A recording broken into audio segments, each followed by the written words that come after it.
Nakaribisha wote madhabahuni pa Bwana. Tunaweza tukamshukuru Mungu kwa ajili ya Jumapili ya leo, namna Mungu ambavyo amefanya na ametenda.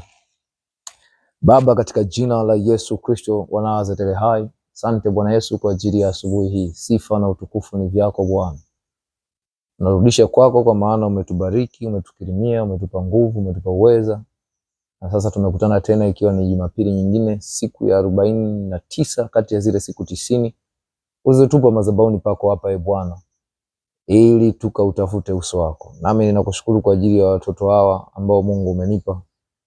Endelea kuwepo mahali hapo kwa uaminifu, lakini zaidi ya wote tunajiungamanisha na watu waliokuwepo Dar es Salaam, Iringa, Morogoro, Dodoma, Mwanza, Arusha, Kenya, Uganda, Somalia, Malawi, Zambia, Amerika Kaskazini, Amerika Kusini, Ulaya ya Magharibi, Uingereza, bila kuwasahau watu wa Saudi Arabia.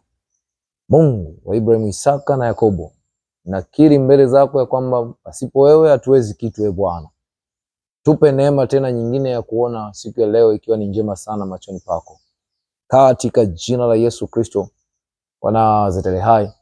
Ninakusihi usikae kimya Bwana kwa ajili ya haya, lakini zaidi ya yote ulifanye kama chombo tu kwa ajili ya somo la leo fupi ambalo unatupa mwanzo mpya juu ya madhabahu za siri zinavyoweza kutunza siri katika maisha yetu ya kila siku. Unatufundisha Mungu kwamba tuwe na sehemu ya kusema mambo yetu tukiamini ya kuwa Mungu yupo hai na Mungu anasikia. Katika jina la Yesu ninaomba nikiamini, amen. Amen. Leo baada ya wiki iliyopita kuzungumza habari ya Rehobothi na nguvu ya majina yanavyoweza kuuisha au kuua hatima zetu, lakini leo Mungu ametupa dakika hizi kwa kadri tunavyokwenda ili kuikabili wiki nzima inayokuja, nguvu ya madhabahu ya siri inavyoweza kutunza siri zako na kuzihuisha, inavyoweza kutunza matarajio yako, inavyoweza kutunza kiu yako.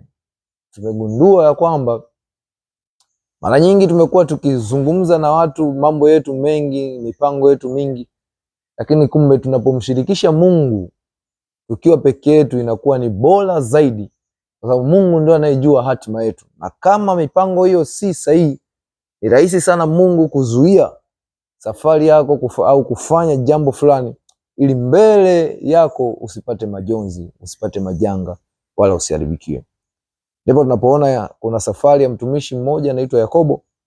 Tunaposoma Mwanzo 28, namna alivyomshirikisha Mungu katika madhabahu ya siri pasipo kumwambia mtu yoyote, na Mungu akasimamia mpango kazi wake mpaka akafanikiwa. Tutaanza kusoma kwa sehemu, na kadri tutakavyokuwa tunakwenda kwa wiki nzima tutajua hii madhabahu ya siri ya Yakobo ambayo aliacha ilikuwa inaitwa madhabahu gani, na kwa nini Yakobo aliamua akukimbilia kanisani kwa watu wengi, akukimbilia kwenye majumba makubwa yaliyopendeza, lakini alienda kwenye madhabahu ya siri na kuzungumza habari ya safari yake ambayo anaianza kuelekea Harani. Mwanzo 28 unapoanza mstari ule wa kwanza, unaona Yakobo akibarikiwa na baba yake, akipewa maneno mazuri kwa ajili ya safari ya kuelekea Harani. Unapokwenda kuanza mstari ule wa 16, Yakobo anasema alipokuwa ukianza mstari wa 10 anasema Yakobo akatoka Basheba kwenda Harani, akafika mahali fulani akakaa huko usiku kucha, maana jua lilikuwa limekuchwa. Akatwaa jiwe moja na mahali pale akaliweka chini ya kichwa chake, akalala usingizi pale. Akaota ndoto, na tazama ngazi imesimamishwa juu ya nchi, na ncha yake yafika mbinguni. Tena tazama malaika wa Mungu wanapanda na kushuka juu yake. Tazama Bwana amesimama juu yake, akasema, mimi ni Bwana Mungu wa Ibrahimu baba yako na Mungu wa Isaka. Nchi hii uilalayo nitakupa wewe na uzao wako, na uzao wako utakuwa kama mavumbi ya nchi, naye utaenea upande wa magharibi na mashariki na kaskazini na kusini. Na katika wewe, katika uzao wako, jamaa zote za dunia watabarikiwa. Na tazama, mimi nipo pamoja nawe, nitakulinda kila uendako, nami nitakuleta tena mpaka nchi hii, kwa maana sitakuacha hata nitakapokufanyia hayo niliyokuambia. Yakobo akaamka katika usingizi wake akasema, kweli Bwana yupo mahali hapa, wala mimi sikujua. Naye akaogopa akasema, mahali hapa panatisha kama nini! Bila shaka hapa ni nyumba ya Mungu, napo ndipo lango la mbinguni. Yakobo akaondoka asubuhi na mapema, akalitwaa lile jiwe. Naanza mstari wa 18. Baada ya kuona ishara katika ndoto, baada ya kuona uwepo wa Mungu mahali pale katika usingizi wake, baada ya kuona ipo nguvu ya Mungu katika eneo lile, Yakobo akaondoka asubuhi na mapema, akalitwaa lile jiwe aliloliweka chini ya kichwa chake, akalisimamisha kama nguzo na kumimina mafuta juu yake. Akaita jina la mahali pale Betheli, lakini jina la mji ule hapo kwanza uliitwa Luzu. Yakobo akaweka nadhiri akisema, Mungu akiwa pamoja nami. Sikiliza kwa makini. 20. Yakobo akaweka nadhiri akisema, Mungu akiwa pamoja nami, akinilinda katika njia niendayo, na kunipa chakula nile na nguo nivae, nami nikirudi kwa amani nyumbani kwa baba yangu, ndipo Bwana atakuwa Mungu wangu, na jiwe hili nililosimamisha kama nguzo litakuwa nyumba ya Mungu, na katika kila utakalonipa hakika nitakutolea wewe sehemu ya 10.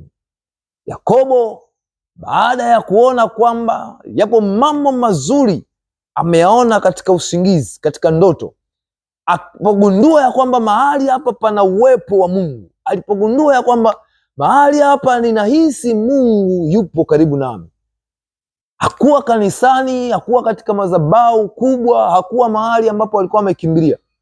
Nataka nikwambie leo ya kwamba Mungu anafahamu. Mungu anafahamu njia zako. Mungu anatambua hatua zako. Mungu anajua nini unahitaji kwa wakati gani. Ndio maana anamwambia Yakobo, alipoona kwamba hapa pana uwezo wa Mungu. Watoto wa Mungu, unapoona kila wakati kwamba hapa ninaweza nikazungumza jambo lolote lile ambalo lipo ndani yangu, na naamini kabisa Mungu anaweza kanisikia, hahitaji umwambie mtumishi yoyote, hahitaji umwambie sijui pastor, hahitaji umwambie sijui mtume, hahitaji umwambie sijui mwinjilisti. Mungu amekupa nafasi. Mungu amekupa nafasi. Kwa tunapokuja mahali kama hapa, ni muhimu sana kujua kwamba Mungu anatutambua. Mungu anatafuta mtu mmoja aliye na utayari. Mungu atafuti kundi la watu. Mungu anamtafuta mtu ambaye anautii katika kuisikiliza sauti yake. Na ndio maana alipokuwa ametangulia kuzungumza na Yakobo katika ndoto, alitamani kuona Yakobo anaamini kwamba huyu ni Mungu, na ndipo ambapo akampa nafasi Yakobo ya kuamua mambo yake na kuzungumza mambo yake pale alipofika mahali palipoitwa Betheli, lakini kwa kipindi hicho paliitwa, jina lake liliitwa Luzu. Orikarabasika andarabashata. Jesus Lord. Kuna wakati ambao tunadhani ya kwamba Mungu anatafuta kundi la watu wengi. Oh Jesus Lord. Kumbe Mungu anatamani aone imani yako kwake. Na nyakati nyingi ametujia katika ndoto, nyakati nyingi ametujia katika mawazo yetu, nyakati nyingi ametujia katika kazi na shughuli zetu, nyakati nyingi ametuokoa, lakini hatujajua kwamba huyu ndiye Mungu ambaye anatamani mimi niamini ya kwamba Mungu yu hai ndani yangu. Jesus Lord. Nyakati ngapi ambazo umepitishwa katika njia ambayo ukuzani kama unaweza ukapita? Nyakati ngapi ambazo Umelala usiku na kuamka asubuhi ukawa mzima, wengine hawakuweza kuamka wakiwa wazima. Manake wakati huo tu unapoamka asubuhi, Mungu anatamani unapoamka asubuhi, kabla hujatoka katika chumba chako, anatamani upige magoti na ufanye madhabahu yako, ufanye predictable prayer, ufanye maombi ya kuamini ya kwamba Mungu, nimekuamini kwa maana umenilinda usiku mzima na sasa nimeamka nikiwa hai. Hicho ndicho Mungu anachotamani kila itwapo leo. Oh Jesus Lord. Sasa mtumishi Mwasomola anaongea nini? Nazungumza habari za Yakobo kwa minajili ya miaka mingi ya maisha yake, lakini nazungumza kwa habari za Yakobo kwa minajili ya maisha yako unapotoka kwenda kutafuta kila siku. Ninazungumza kwa minajili ya Yakobo ya kwamba tunamhitaji Mungu kumwamini kuliko kitu chochote. Amina. Amen. Amen. Kwa hiyo mfano huu wa Yakobo pale Betheli ni mfano wa kwetu kila iitwapo leo tunapoamka asubuhi tukiwa wazima. Manake Mungu ametupa nafasi ya kuamini kwamba yeye ni Mungu, ndio maana amekuamsha salama. Kwa anachohitaji kwako ili uweze kuona mambo yakifanyika, oh Jesus Lord, mambo yakitendeka, mambo yakibadilika, ukiweza kuvuka siku nyingine, anachotamani kuona umemwamini ya kwamba wewe ndiye Mungu li hai, ambaye umenilinda usiku kucha na sasa umeniamsha nikiwa salama. Kama Bwana utanilinda tena mchana mzima katika shughuli zangu ninazoziendea, ukinibariki kipato, ukinibariki kazi yangu, ukinipa kibali katika biashara yangu, ukinipa kibali katika kazi ninayoifanya, ukinipa kibali katika shughuli ninayoifanya, ukinipa kibali katika mashamba yangu, ukinipa kibali katika mifugo yangu, oh Jesus, yote atapoteza hata hatua yako moja ikapotea bure. Amen.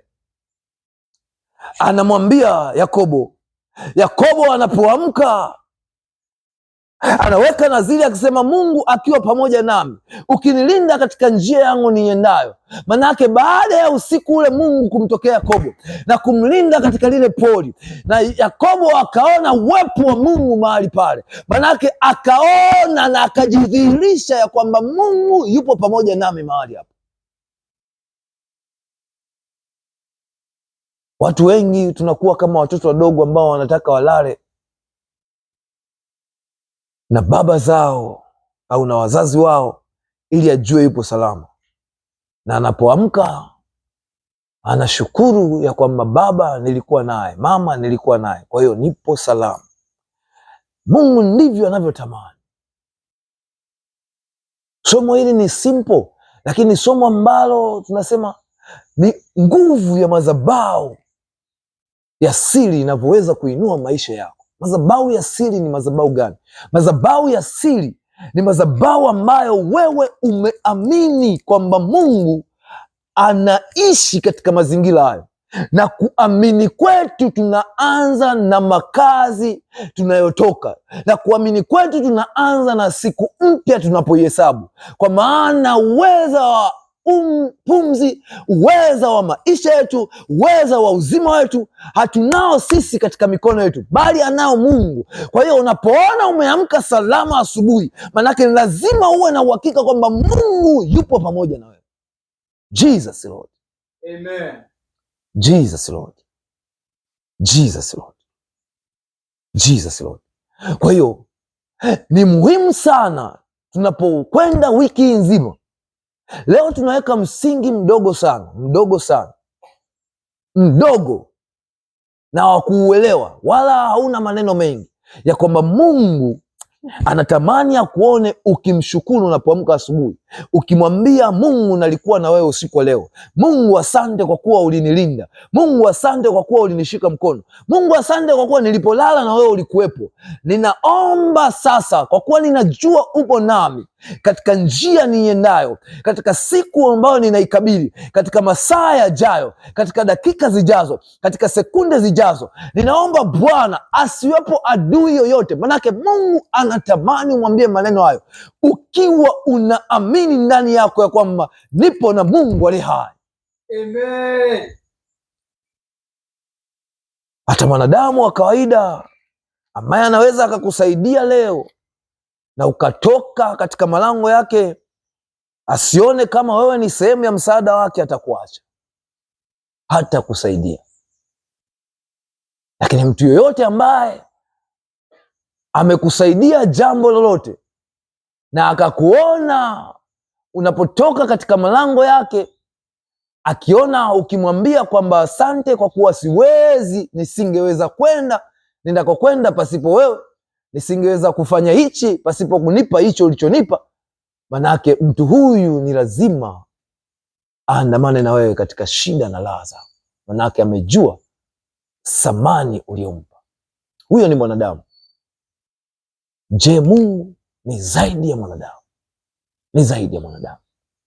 Kwa hiyo njia pekee hii inazungumza kwa ajili ya every Sunday, kwa ajili ya kila Jumapili, kwa ajili ya kila unapopata nafasi ya kumwambia Mungu asante. Kila unapopata nafasi ni pale ambapo unaamshwa ukiwa salama, kumwambia Mungu asante kwa ajili ya pumzi ulionipa, asante kwa ajili ya kunilinda. Maana wapo wengi walitamani kuamka asubuhi ya leo, walishindwa. Wengi walitamani kuona haya, kusikiliza haya, wapo vitandani mahospitalini, hawawezi. Wengi walitamani kukaa kama sisi hapa na kusikiliza na kupigwa na upepo mzuri katika nyumba za ibada, lakini wameshindwa, wapo vitandani,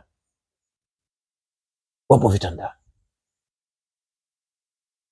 Ni ombi langu watoto wa Mungu mahali hapa, kujua nguvu ya madhabahu ya siri inavyoweza kukuinua katika shughuli zako za kila siku. Madhabahu ya siri ni ile madhabahu ambayo unakiri uweza wa yule Mungu aliye hai, ambaye amekufanya uwe hai kila wakati, na hiyo madhabahu ndio inayojua siri zako zote. Maana kila unapoamka, unaposoma Ayubu 33 kuanzia mstari wa 15 wa 16, anasema hivi, ninapozungumza na mtu labda anakuwa nielewi, anasema hivi, anasema katika ndoto, katika maono ya usiku, usingizi mzito uajiliapo watu, katika usingizi kitandani, ndipo yafunua masikio ya watu na kuyatia muhuri mafundisho yao, ili amwondoe mtu katika kusudio lake na kumficha mtu kiburi. Yeye huizuia nafsi yake isiende shimoni, na uhai wake usiangamie kwa upanga. Ayubu 33:14. Kwa kuwa Mungu hunena mara moja, naam hata mara ya pili, ajapokuwa mtu hajali, katika ndoto na katika maono ya usiku, usingizi mzito uajiliapo watu. Kwa hiyo madhabahu ya siri, manake siri zote ni Mungu ndiye anayejua. Kwa hiyo unapoinua madhabahu ya siri nyumbani kwako, unapoinua madhabahu ya siri mahali unapoamka, unapoinua madhabahu ya siri asubuhi yako, manake unajua siri zako zote usiku huo Bwana anazijua, na yeye anajua hatua zako za siku inayofuata. Kwa ni muhimu sana kumwambia Mungu asante asubuhi kwa kunilinda usiku, kwa kunipa uzima.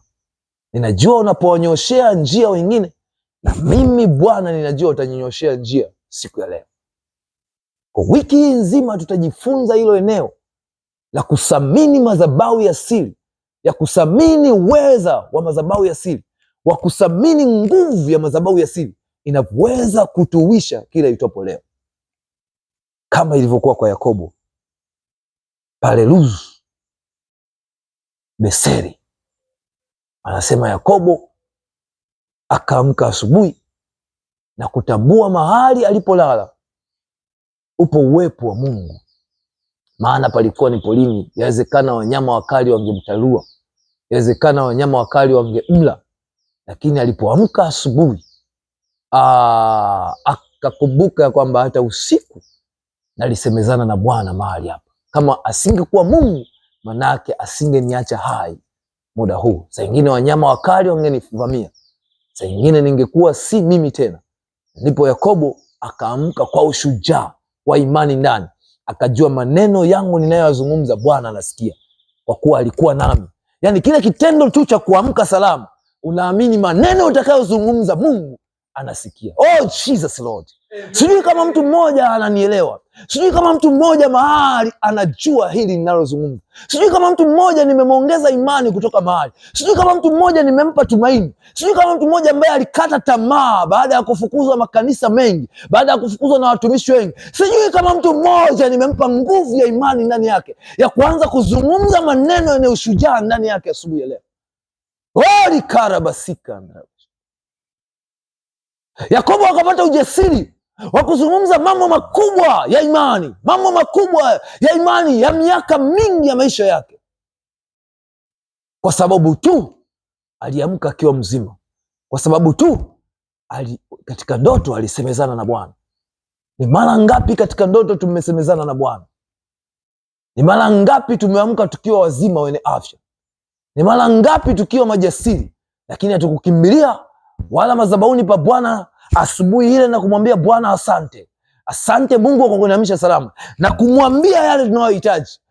Maanake ukikaa kimya unapotoka asubuhi mahali pako ulipolala salama, ukaamka mwenye nguvu, unapotoka pasipo kunena jambo lolote, pasipo kusema jambo lolote, maana yake haujaamini kama Mungu yupo. Amina. Hiyo ndio konsepti rahisi sana. Nataka niwaambie watu wa Mungu asubuhi ya leo, Mungu huchukizwa sana nasi.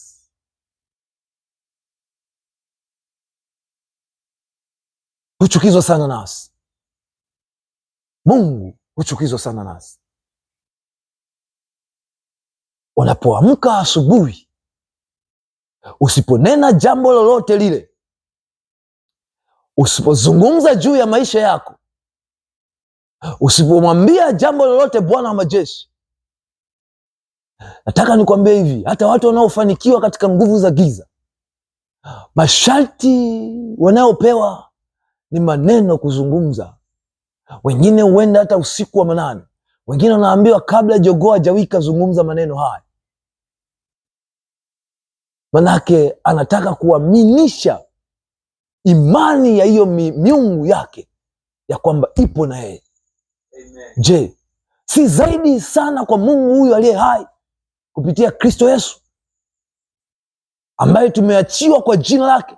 Na ndio maana neno linatuambia anapoondoka Kristo anasema katika kila neno, katika kila neno, katika kila neno na katika kila tendo mkafanye kwa jina la Yesu.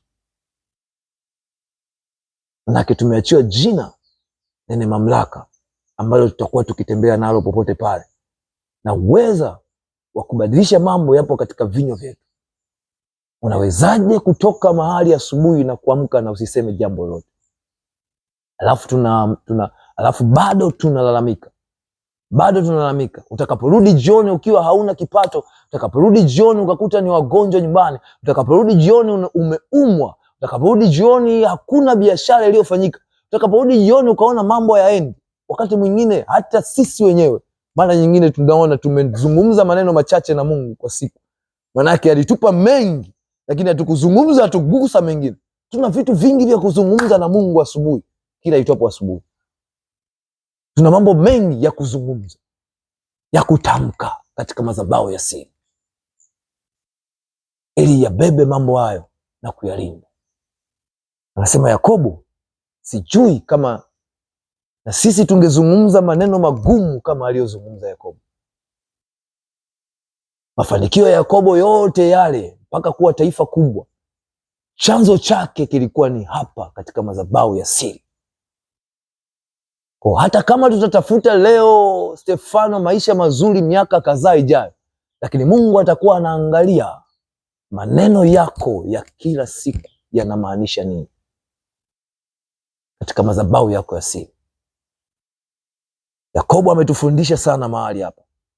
Alipogundua ya kwamba Mungu yupo mahali pale amemlinda mpaka asubuhi, akasema, na neno linasema akaweka nadhiri, akisema, Mungu akiwa pamoja nami, akinilinda katika njia niendayo, na kunipa chakula nile na nguo nivae, nami nikirudi kwa amani nyumbani kwa baba yangu, ndipo Bwana atakuwa Mungu wangu, na jiwe hili nililosimamisha hapa kama nguzo litakuwa nyumba ya Mungu. Katika kila utakalonipa, hakika nitakutolea wewe sehemu ya 10. Sehemu ya 10 ya maisha yako ya kila siku, hata shukrani tu ya muda utakaotumia. Nataka niwafundishe kitu. Hata muda utakaotumia wa masaa 12 katika shughuli zako za siku, sema ninatoa sehemu yangu ya 10 Bwana, nitakaporudi jioni, ya kukushukuru. Sehemu yako ya 10. Yakobo anamwambia Bwana wa majeshi, nitatoa sehemu yangu ya 10. Anaweka nadhiri baada ya kujua mahali hapa Bwana wa majeshi, Mungu aliye hai, Elishadai, Eligibo, Alfa na Omega, yupo mahali hapa. Mungu atusaidie sana, atusaidie kujua siri za maombi ya imani, maombi ya utabiri ya imani, wanaita predictable prayer, morning predictable prayer. Maombi ya asubuhi mara nyingi yanakuwa ni maombi ya kujitabiria mema. Sasa unajitabiria mema kwa Mungu yupi? Unajitabiria mema kwa Mungu ambaye haujamsamini? Unajitabiria mema kwa nani? Kwa ni lazima ujue kwamba unapomwambia hayo, si tu kutabiri, bali unaeleza juu ya Mungu ambaye amekuonekania na kukupa uzima. Hautakiwi kuanza kuutafuta Mungu. Mungu yuko wapi? Oh, ninatafuta Mungu. Mungu ninaenda huku, ninaenda. No. Mungu ni uwepo wako. Mungu ni wewe ulivyo hapo. Mungu ndio uhai. Mungu ndio uzima. Kila ulipo manake Mungu yupo. Ndio maana unaweza ukatembea. Ile pumzi ya uhai ndiye Mungu mwenyewe. Unajua tunafundishwa mafundisho pengine magumu sana. Watu wanataka mpaka wapae waende huko juu kumtafuta Mungu. Lakini Mungu anajidhihirisha ndani yetu. Na neno ndio linatuhakikishia kwamba Mungu yu ndani yetu.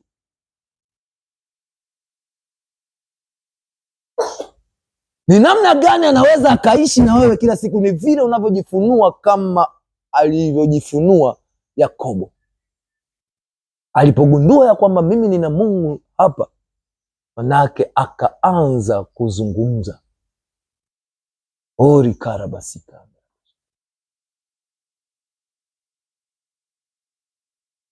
Mungu yupo nasi. Amen. Amen. Mungu yupo nasi. Kila unapoona asubuhi ya leo umeamka ukiwa mzima, jua Mungu yupo nawe. Mungu yupo nawe. Tutaendelea tena wiki nzima kwa dakika hizi chache. Tuende tukamwambie Mungu, kwa sababu tuna kipindi tena mchana, kwa ajili ya watu ambao wamekata tamaa mahali, kwa ajili ya watu ambao hawawezi kuinuka mahali, kwa ajili ya watu ambao wamefanya majukumu mengi lakini hawajajua nafasi ya Mungu katika maisha yao, na pengine wamejituma sana lakini hawajamuona Mungu katika maisha yao. Nataka nikwambie hivi, tupo na njia nyepesi sana ya kuona kwamba Mungu anatembea na maisha yetu ya kila siku.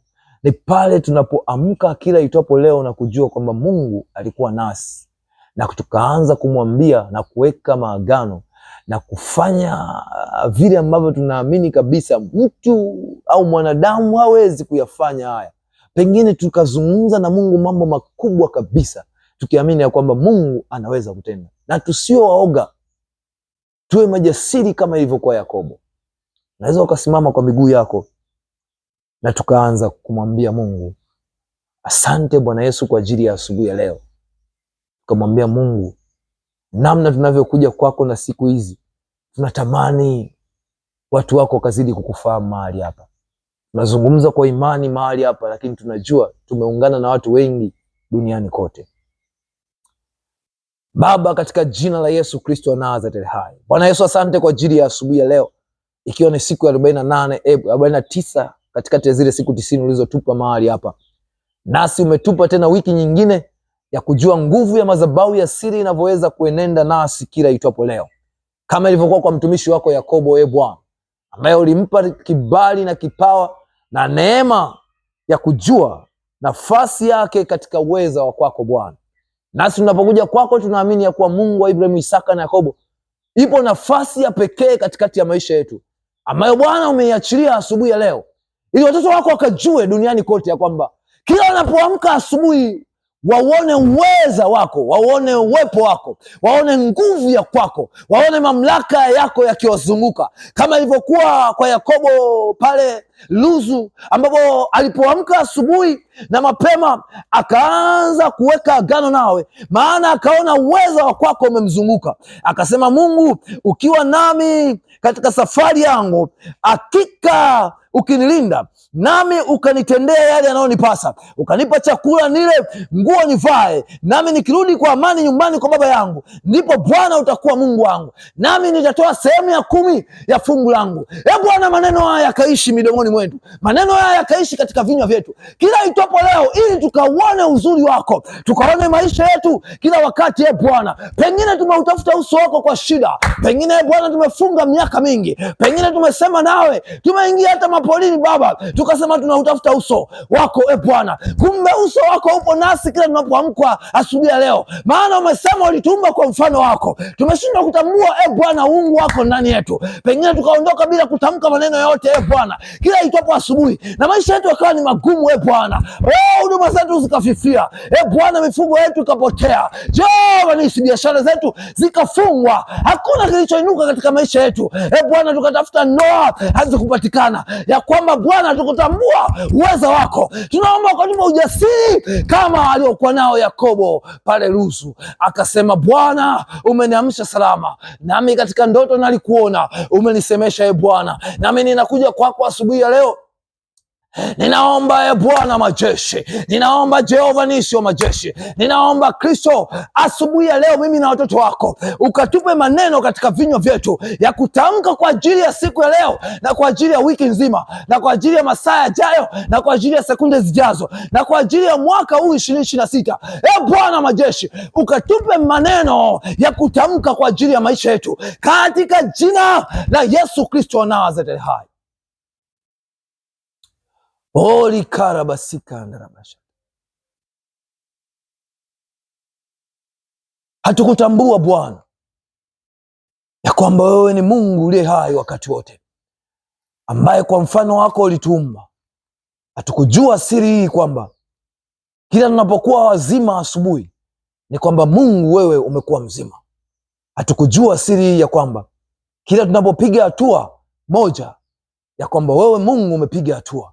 Hatukujua siri hii Bwana, kila tunapotamka maneno haya katika vinywa vyetu ya kwamba ni wewe Mungu nawe umetamka. Hatukujua ya kwamba wewe Bwana huambatana nasi, maana wewe umejifunua kwa namna ya wanadamu. Ori karabasika ndarabashata ya masika. Tunaomba Bwana Yesu, leo ikiwa ni siku ya 48 hii ya 49 kati ya zile siku 90 kwa wiki hii, tunapotaka kujua siri zilizojificha katika madhabahu ya siri na nguvu iliyomo ndani yake, kama ilivyokuwa kwa Yakobo pale Luzu. Bwana, tunajiungamanisha na hiyo siri katika jina la Yesu. Saidia watu wako Bwana. Najua wengine Baba wamekata tamaa, wengine wameombewa sana na watumishi wa Mungu, wengine Baba wamerambishwa hata mavyakula ya ajabu, wengine Baba hata wameogeshwa kwa maji yasiyofaa, wengine wamedanganywa mambo mengi Bwana Yesu. Lakini leo umetupa neno lako lililo hai, ambalo umetuambia kila tunapokuwa wazima wenye afya, manake nawe upo katikati yetu. Tuna uwezo wa kutamka yote tunayoyahitaji. Mungu, wape hiyo neema asubuhi ya leo watoto wako duniani kote, ili wakajua ya kwamba wewe ndiye neno halisi, wewe ndiye uzima, wewe ndiye afya, wewe ndiye unayeweza katikati yetu. Ori karabasika ndarabashata. Katika jina la Yesu ninaomba wawezeshe watu wao Bwana asubuhi ya leo, katika jina la Yesu Kristo, katika jina la Yesu, katika jina la Yesu, katika jina la Yesu, katika jina la Yesu Kristo wa Nazareti hai, Mungu wa Ibrahimu, Isaka na Yakobo, Mungu uliye hai, katika jina la Yesu tunajiambatanisha na hiyo nguvu ya madhabahu ya siri ya Bwana ya kutambua ya kwamba Mungu wewe upo nasi, katika jina la Yesu. Asante Bwana Yesu kwa ajili ya asubuhi hii, katika jina la Yesu, na wote tuseme amen. Amen. Amen. Amen. Amen. Oh Jesus Lord. Bwana Yesu, asante kwa ajili ya asubuhi hii. Tunakushukuru kwa ajili ya neno lako ulilotupa asubuhi ya leo, kutoka Mwanzo 28 mstari wa 16 mpaka ule wa 20, ya kwamba wewe ni Mungu uliye hai, ambaye pengine watu wamekutafuta kwa kipindi kirefu, pengine wamekuulizia huku na huku, lakini hawakujua siri ya kwamba uzima wao na afya zao hapana kitu kingine bali ni uweza wa kwako Bwana. Ninakusihi siri hii ukawafunulie watu wengi zaidi, ili Mungu wakautafute uso wako kila wanapoamka asubuhi, wakajue ya kwamba kadri walivyo ndivyo ulivyo. Katika jina la Yesu ninaomba. Mungu, ninakusihi katika jina la Yesu, katika jina la Yesu ninaomba hata kwa ajili ya nchi yetu, ninaomba hata kwa ajili ya viongozi wetu, e Bwana, maana yapo mambo mengi ambayo umetupa kwa kipindi hichi ya siku 90 kuombea, nasi tutakapokuwa tukitafakari nguvu ya madhabahu ya siri inayojifunua ndani ya sura ya mwanadamu, Bwana Yesu, tunaomba hata mahali pengine ukatufundishe namna inavyojifunua katika sura ya nchi, katika jina la Yesu Kristo wa Nazareti hai, ukatufunulie hizo siri, e Bwana, ili wiki hii ikawe ni wiki ya kutakabali uwezo wako kwako katika madhabahu ya siri, katika jina la Yesu Kristo wa Nazareti hai tumeomba tukiamini, amen. Mungu awabariki sana. Mungu awabariki sana. Tutakutana tena mchana kwa ajili ya neno fupi la tumaini katika familia. Mungu awabariki popote pale mlipo. Endelea kutufuatilia popote pale unapotufuatilia. Mimi ni mtumishi wako James Mwasomola. Tupo mlimani kwa siku hizi 90 na tukibarikiwa kufanya ibada za kila asubuhi mahali hapa, kabla tujaanza ibada za mikoani tutakapomaliza maombi haya. Yote yule unakaribishwa mahali hapa, yote yule anakaribishwa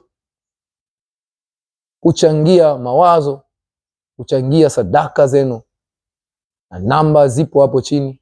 Na wale wote wanaohitaji maombezi, wote wanaohitaji maombezi, ni kila Jumamosi siku kuanzia saa 9 kamili mchana mpaka saa 12. Kila Jumamosi unaweza ukapiga simu namba hiyo na ukasema ya kwako, lakini pia unaweza ukatuma message katika namba hiyo hiyo, ukatuma maombi yako hapo. Lakini pia unaweza ukatumia namba 0742 85 45 13 kwa ajili ya sadaka yako ulipoguswa kwa ajili ya ibada leo. 0784 0742 85 45 13 0742 85 45 13. Mungu awabariki popote pale mlipo, na Mungu asiwapungukie. Lakini zaidi ya yote, inua madhabahu yako ya siri, iwe ni nyumbani kwako, iwe ni ofisini, iwe ni katika biashara yako, ili Mungu akajiridhishe na imani yako. Mungu akubariki sana. Shalom, shalom.